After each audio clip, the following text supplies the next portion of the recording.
Radio M, l'entretien.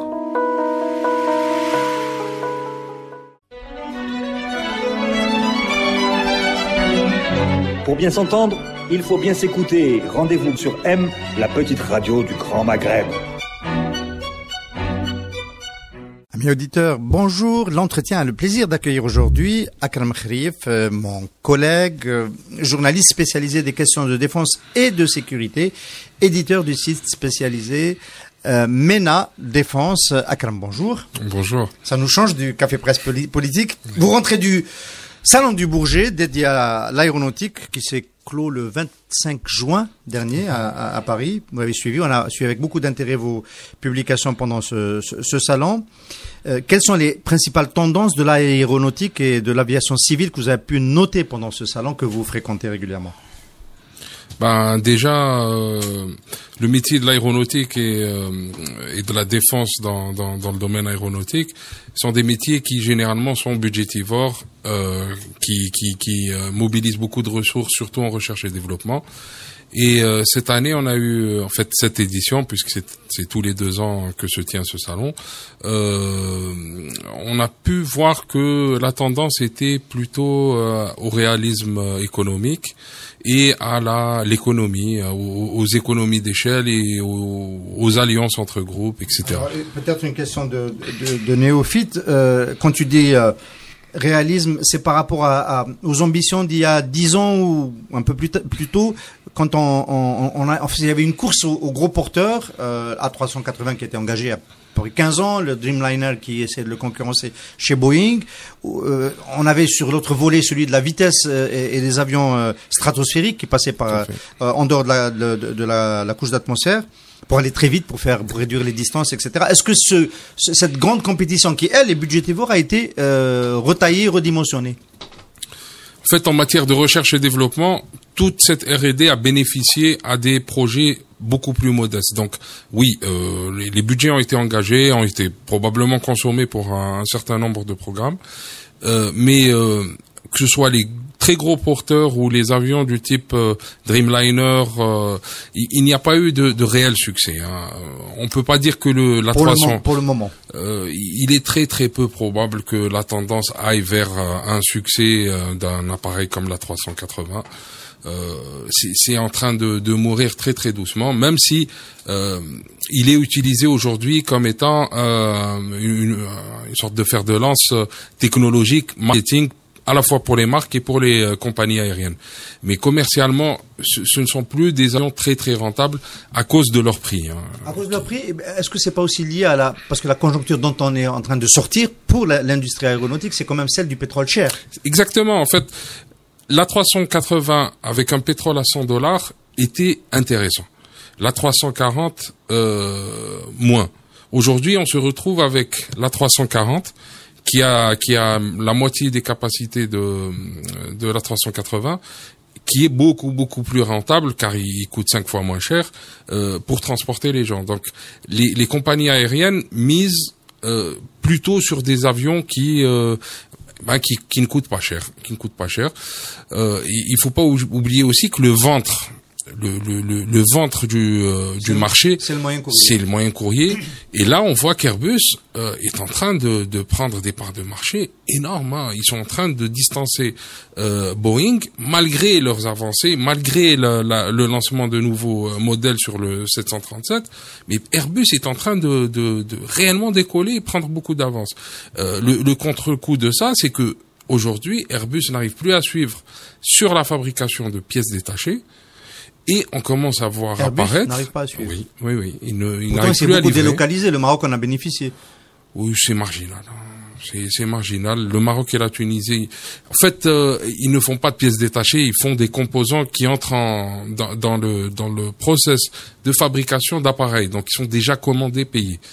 Donc c'est pour ça que je dis que c'est marginal. On n'est pas encore ils sont pas encore au point de fabriquer de la pièce de série. Non, mais ce que je voulais dire, c'est que on voit un nouveau phénomène sur le marché qui est l'apparition des pièces contrefaites. des pièces contrefaites, je vais dire chinoises, mais quel est l'assembleur d'avion qui va se tromper et acheter des pièces contrefaites? Ils arrivent à non, c'est pas les assembleurs, c'est les compagnies aériennes low cost qui la maintenance. Tout à fait, cèdent parfois à la tentation de faire vite ou de faire pas cher. À mon avis, on a fait peur à nos amis auditeurs aujourd'hui avec cette... Pour rassurer tout le monde, président Barack Obama, avant de partir, avait en fait, il y avait eu une inspection sur le Marine One, son hélicoptère, où ils avaient trouvé des pièces contrefaites. Donc, ça vole quand même. Alors, évidemment, dans une tendance comme celle-là, retour au réalisme, ça ouvre la porte peut-être à de nouveaux acteurs. On a vu pendant ce salon un moyen courrier brésilien qui a fait partie des vedettes du salon. Les Chinois n'ont pas amené leur premier moyen courrier qu'ils ont fait voler la première fois au mois de mai, juste avant le salon du Bourget. Donc, est-ce que les émergents ont leur chance aujourd'hui, plus que par le passé, face aux deux géants que sont Airbus et Boeing? Oui, vous avez aujourd'hui un phénomène, comme je le disais, le ventre du marché étant le moyen courrier de type, on va dire, l'A320 737. Aujourd'hui, vous avez Sukhoi qui a lancé depuis quelques années son avion équivalent. Vous avez Avic aussi, les Chinois qui ont lancé... dans le transport civil. Oui, tout à fait. Sukhoi est plus connu pour l'aviation militaire. Hein. Les Chinois avec Avic qui ont lancé le C919, qui est aussi dans cette gamme-là. Et on a Embraer et Embraer brésilien et Bombardier canadien, mais aussi beaucoup plus étonnamment, d'ailleurs ils ont fait énormément de marketing sur leurs produits qui est magnifique. On a les Japonais qui viennent de lancer le MRJ, qui est un avion de transport régional de très très haute facture, très confortable et tout. Quelle compagnie? C'est Mitsubishi. C'est Mitsubishi. Dans le cas des Chinois, c'est une entreprise publique. Tout à fait. C'est le C919. En fait, c'est le groupement militaro-industriel chinois qui a produit cet avion. Il faut savoir que le complexe militaro-industriel chinois est composé d'universités, de laboratoires privés, de sociétés publiques, de grands groupes publics. Donc c'est un vrai melting pot. Mais l'ordonnateur est bien évidemment l'État chinois. Et donc, on peut s'attendre à ce que dans les prochaines années, il y ait une polarité plus grande des acteurs sur le marché de l'aviation civile, qu'il y ait plus un marché qui soit plus ouvert et pas oligopole ou bipole comme il est en ce moment. Clairement. Quand on voit les ambitions, par exemple, d'Embraer qui lance aussi, là, je fais un petit écart, qui lance un avion cargo de transport militaire, ce qui est complètement incroyable pour une si petite compagnie. On voit que c'est des gens qui vont probablement placer quelques centaines d'appareils. Et donc qui vont au détriment y compris Antonov a fait voler son avion à l'avion saoudo-ukrainien qui n'est pas comparable à l'avion brésilien. L'avion brésilien est un peu plus large, un peu plus cargo, l'autre étant très très étroit et très plutôt passager, mais la concurrence sur le cargo aussi est en train de prendre beaucoup d'importance, surtout qu'il y a un désengagement des très grands groupes. La France a beaucoup de mal, les Européens ont beaucoup de mal à imposer la 400M qui est horriblement cher. Les Américains ont aussi beaucoup de mal à imposer le C130J qui est aussi cher et assez fragile. Et donc, ça crée des opportunités qui font que équilibre entre défense et civil, que des petits groupes aujourd'hui émergent. Et je prédis que dans les 20 prochaines années, Bombardier, Embraer, probablement les Chinois et les Russes resteront sur le marché et créeront beaucoup de valeur ajoutée. Avec notamment quelque part un peu une convergence civile-militaire. Tout à fait. Alors, il y a évidemment autre, on va dire, star des salons d'aéronautique depuis quelques années, l'évolution des drones. Le grand public est très friand de l'usage des drones et comment ça évolue. Est-ce que ça reste encore une mode que de faire voler des drones et de varier leurs usages aujourd'hui? Oui et non. En fait, moi, je fais les salons d'aviation et d'armement depuis maintenant quelques années. Je suis de moins en moins surpris de voir le nombre, donc de plus en plus habitué à voir des drones sur les salons. Cette année, la tendance va vers l'électrique, va vers le durable, etc. Léger, électrique. Pas encore de drones solaires? C'est plus compliqué. C'est un peu plus compliqué. Ils essaient de travailler sur ça, mais ils sont encore loin. Déjà, l'électrique pose beaucoup de problèmes à cause du poids des batteries, etc. Donc, alors, l'autre volet de la problématique du drone, c'est évidemment la réglementation du vol des drones au-dessus, notamment des sites urbanisés. Et je crois savoir que de ce côté-là, il y a des compagnies qui proposent des réponses. Ah oui. Non, c'est même pas les risques de survol de sites urbanisés. C'est la bataille de Mossoul qui a terrifié aujourd'hui les armées du monde et les gouvernements un peu partout. La simple idée, bien sûr, la simple idée qu'un drone qui coûte $1000 puisse transporter une petite grenade et la larguer précisément sur un objectif. Cela glace le sang des autorités des pays. C'est le même usage que les drones américains, mais fait en contexte de guérilla urbaine. Exactement. Mais on est en train de parler là d'une force aérienne terroriste. Donc. Enfin, dans le cas de Mossoul, elle est terroriste, mais dans d'autres cas, ça peut être autre chose. Ça peut être une résistance populaire. Non, dans une guerre d'indépendance. Je parle de Daesh, du cas de Mossoul et de Absolument. Daesh. Et donc, ce qui se passe, c'est qu'aujourd'hui, donc justement à Mossoul, la première réponse des Irakiens avait été d'acheter des équipements taïwanais de lutte contre drones, et puis des équipements turcs aussi qui permettaient de brouiller et de faire descendre des drones. Aujourd'hui, donc au Bourget, on a vu une quinzaine de sociétés qui proposaient des dispositifs de lutte contre drones allant du brouillage jusqu'à la capture du drone physique, donc avec un deuxième drone qui va vers l'appareil et qui tire un filet dessus et le ramène. Et donc c'est pris très très au sérieux. Ça peut intéresser les autorités algériennes, ce type d'équipement? Oui, probablement. Et je pense qu'il y a eu des sociétés, notamment françaises, qui ont dû penser à proposer leurs équipements à l'Algérie, comme au Maroc, comme à la Tunisie. Akram Khalif, j'ai le sentiment que tu gardes la primauté pour MENA Défense sur cette information-là, mais c'est normal, hein, c'est tout à fait légitime. Mais alors, les drones qui évoluent comme ça, est-ce qu'on peut aussi espérer ça? On a parlé du volet militaire et martial de ces usages, mais est-ce qu'il y a aussi des usages nouveaux qui peuvent nous rendre la vie plus facile avec les drones, notamment dans le transport? Oui. On voit le transport de marchandises qui risque de se démocratiser grâce aux drones, surtout le transport de petits équipements, de courriers, etc., de petits paquets. Et on voit aussi l'apparition même de drones pouvant transporter des personnes. Taxi, qui soient automatiques ou pilotés. Et donc on a vu, il y a eu deux fabricants de drones, dont un qui a ramené un modèle réel, donc un petit drone à 4 rotors qui peut transporter 2 personnes. On a vu la vidéo de ton essai sur ce drone-là. Non, tu n'as pas monté de ça. C'est pas monté. Ça m'a valu quelques égratignures. Non, mais est-ce que tu es monté en l'air avec un drone taxi? Je ne m'envoie pas en l'air avec des drones taxi. D'accord. Donc ça reste quand même un coucou qui fait peur. Ça va pas se développer très vite. Ça dépend.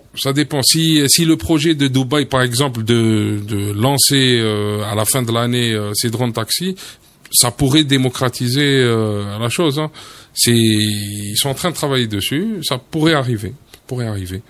Ça ne rassure pas les professionnels, mais ça pourrait arriver. D'accord. Alors, l'autre volet important du salon du Bourget, c'est évidemment l'aviation de guerre.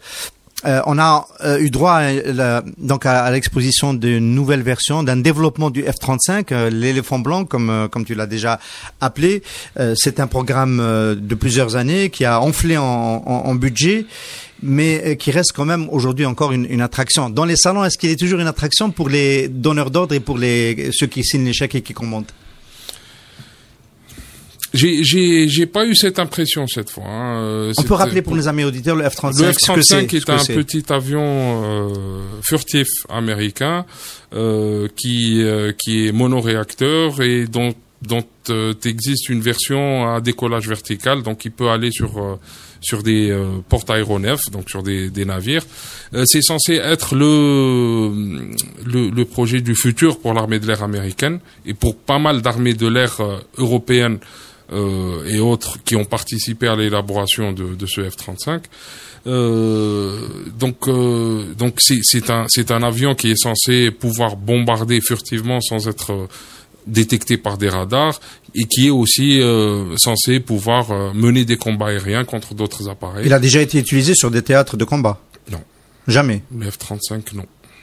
Pas encore. Donc il est pas encore dans sa phase industrielle. Si, il commence à être livré. Il a été livré même en Méditerranée, à l'Italie et à Israël. Israël dispose de deux exemplaires. Bon, il y a des rumeurs disant qu'Israël aurait utilisé des F-35 pour une frappe en Syrie. Ça n'a pas été documenté ou confirmé, mais il n'y a aucune preuve qu'il ait été utilisé. L'avantage stratégique du F-35, c'est d'être furtif. Il peut pas être capté. Non. C'est un avantage réel. Enfin, il peut pas être capté. Est-ce qu'il a un équivalent chez, on va dire, les Russes, pour aller vite, qui n'a pas été présenté à Paris? Non, les Russes n'ont pas présenté. Les Russes subissent des sanctions économiques aujourd'hui de la part de l'Union européenne et donc ont boycotté l'aspect militaire. Et non présenté que des projets civils au Bourget. Très bien. Le Rafale, on est à Paris, donc on est chez les Français. Le Rafale a quand même fini par faire démarrer sa carrière avec des ventes à l'Égypte, à l'Inde, des négociations avec le Qatar. Sa carrière est sauvée. Il a eu beaucoup de mal à se vendre au départ. Sa carrière, je pense qu'elle a été sauvée. Enfin, l'effort financier de recherche et développement et de production a été là amorti vu les prix qui ont été pratiqués. Par contre, le retard dans sa vente, y compris à l'armée française, parce que c'est un avion qui a été présenté en 88, si je ne m'abuse, qui a été livré en 2006 à l'armée française. Donc il a plus de 10 ans d'activité, oui. Donc ce retard-là impacte le futur avion de l'armée française. Et donc c'est un manque à gagner terrible pour Dassault. Alors est-ce que Akram Khrieff, est-ce que le Rafale aurait pu ces 10 dernières années intéresser l'aviation de guerre algérienne? Le Rafale a été testé il y a quelques années, vers 2008, 2009 je crois. Et il a été jugé intéressant pour l'armée algérienne, mais il a fait partie d'un package politique qui aurait dû avoir lieu entre l'Algérie et la France et qui n'a jamais eu lieu.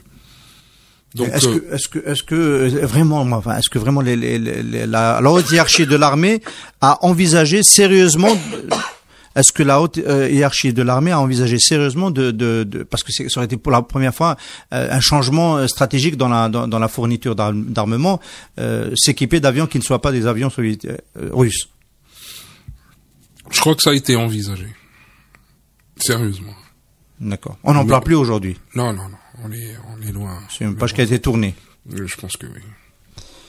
Alors, les tendances, on va finir avec cette partie de l'aviation de guerre au Salon du Bourget. Qu'est-ce que toi tu as noté pendant ton séjour comme évolution majeure? Tu nous as parlé de l'avion d'entraînement, des nouvelles techniques d'entraînement. C'est quoi exactement? En fait, la vraie révolution aujourd'hui, c'est dans l'entraînement. L'exemple américain de domination aérienne a prouvé le succès de la nouvelle stratégie d'entraînement américaine qui est venue après la guerre du Vietnam et qui est très très basique. À la fin de la guerre du Vietnam, les Américains se sont aperçus que 97% des pertes arrivaient lors des 3-4 premières missions d'un pilote pendant la guerre. Et donc, l'idée était de faire en sorte qu'un pilote ait fait 8 missions réalistes, aussi réalistes que possible, avant d'entamer une réelle carrière. Et donc d'être prêt. Et ça a donné l'Irak, ça a donné les Balkans, ça a donné beaucoup de... Où le taux de perte a beaucoup baissé. Bien sûr, qui a même surpris les Américains. Les Américains s'attendaient à 4 fois plus de pertes en Irak.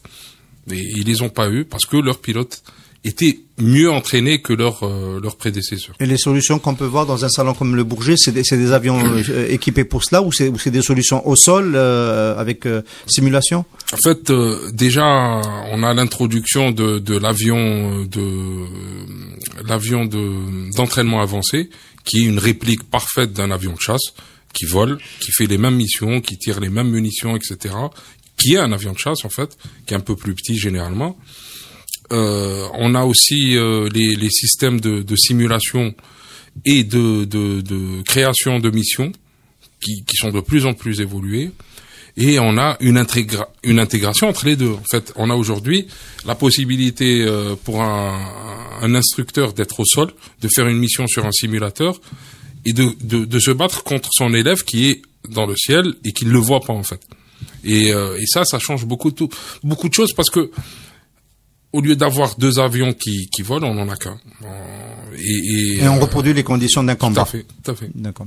Alors ça ouvre le chapitre de la formation. Ton site Kalam Khelif a publié tout récemment une étude sur on va dire une sorte d'épidémie de crash dans l'aviation militaire algérienne. Tu as noté 19 crashs et 21 avions perdus sur les 10 dernières années. Tu as parlé de problèmes de maintenance, mais surtout de problèmes de formation. Pourquoi un problème de formation serait à l'origine de... Est-ce que d'abord ce taux et cette fréquence est anormale? Elle est anormale, hein, si on la compare avec des périodes précédentes où il y avait plus d'avions, hein, paradoxalement. Justement, c'est toujours relié au nombre d'avions et au nombre de sorties d'entraînement. Tout à fait. On a payé une grande partie des crashs qui ont eu lieu, surtout il y a 7, 8, 9 ans, est dû au fait d'avoir acheté des avions d'occasion, des avions de chasse d'occasion à la fin des années 90, parce qu'on n'avait pas le choix.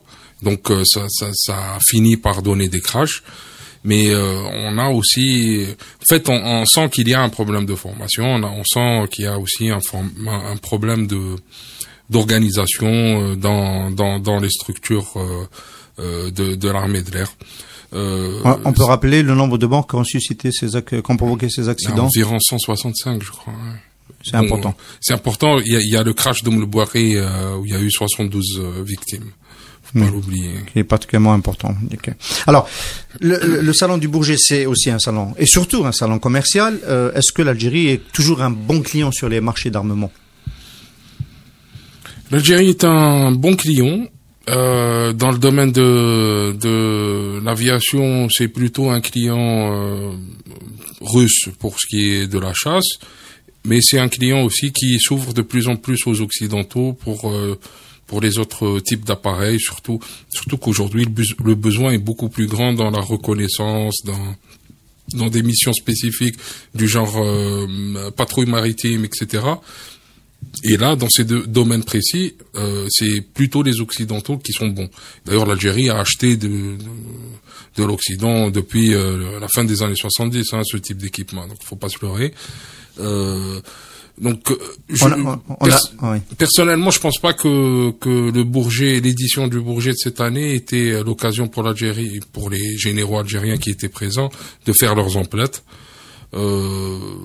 Vu que les programmes de rééquipement sont en train d'aller vers leur fin et que maintenant ce qui a à compenser et à compléter est plutôt dans le domaine de la chasse et dans le domaine du bombardement. On a évoqué tout à l'heure en début d'émission, on va finir avec ça, à Kalam Khelif, l'émergence de nouveaux acteurs dans le monde, de producteurs d'avions et de solutions aériennes. Est-ce que l'Algérie a mis les premiers pas sur ce chemin? On a eu ce fameux partenariat avec les Italiens de Leonardo pour produire des hélicoptères en Algérie. Est-ce qu'on en prend le chemin? Je ne pense pas. Je pense pas. Je pense que le contrat avec Leonardo est un bon contrat. C'est un bon offset programme. C'est un modèle à suivre parce que acheter une grosse quantité d'appareils et les faire monter ici en Algérie, c'est une bonne chose. C'est même une chose excellente qu'il faudrait reproduire, mais ça n'ouvre pas la voie à la création d'une industrie ou d'un écosystème dans ce domaine-là. Je tiens à préciser que lors du salon du Bourget, il y a eu deux pavillons, enfin il y a eu un pavillon tunisien et marocain. où les Marocains ont eu quand même un gros contrat avec un équipementier européen qui a décidé de s'installer au Maroc, etc. Donc je n'ai pas l'impression que nous soyons, nous, en tant que pays, sur les rails de l'industrie aéronautique, malheureusement. On est encore loin de là. On va peut-être démarrer avec des ateliers d'assemblage minimaliste, un peu dans le modèle Tahkout. Ça peut amener ensuite à plus d'intégration. Il s'agit pas de voitures, hein. C'est des avions qui coûtent plusieurs millions de dollars. Donc ça se terminera par l'assemblage d'un avion dans le cas de. Donc c'est pas très très intéressant. Akalem Khalif, merci d'avoir été notre invité aujourd'hui. Radio M, l'entretien.